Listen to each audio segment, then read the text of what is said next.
Hi everyone, চলে এলাম আবার একটা অ্যানাদার ব্লগ নিয়ে। অলরেডি আমি এখনও দার্জিলিং ব্লগ শেষ করতে পারিনি, তার মধ্যেই চলে এসছে। কিছুই করার নেই, কালী পুজো। তো কালী পুজো বেরাবো না তাতে না, শরীর অসুস্থ হলেও কালী পুজো দেখতে যেতেই হবে। মা কালী এত দূর থেকে আসছে আমাদের সাথে দেখা করতে, আর আমরা যাবো সেটা কি করে, তাই না? তো এখন বাজে প্রায় 1 সেকেন্ড 3:13। আমি আর আমার এক বোন যাচ্ছি, আর এক বোন যাচ্ছে না কারণ ওর শরীরটা একটু অসুস্থ, সেই কারণে যেতে পারছে না। সে যাই হোক, আমরা বেরোচ্ছি। বোন এখন আসছে না, এখনও বেরোচ্ছে, আর আমি ready. This is my outfit.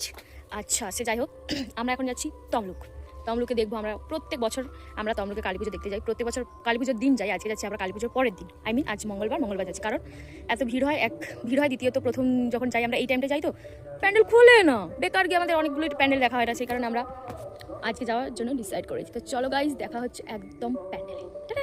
তো এই যে আমার বোন, আরেকবার নেই, ফাঁকা, ওই যে ঘন্টি। আমরা দুজন এখন বেরিয়ে যাচ্ছি কালী পুজো দেখার উদ্দেশ্যে। তো চলো, দেখাচ্ছি কোথায়, সিক্রেট বলবো না। চলে এসেছি তমলুকের কালী পুজো দেখতে। প্রথম প্যান্ডেল দেখছি, প্যান্ডেলের নাম আমি জানি না, ক্লাবের নাম আমি জানি না। চলো দেখি, লেটস গো।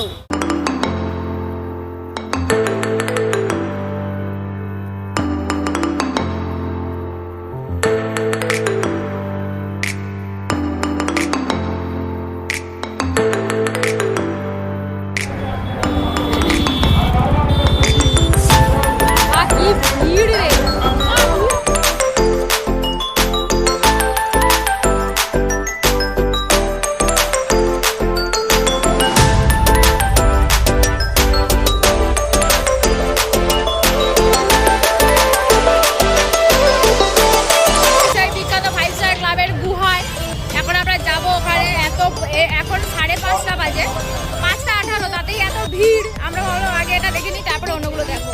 তো চলো গাইস, দেখা হচ্ছে 5 স্টার ক্লাবে। ওয়াও, কি সুন্দর ভিতরটা।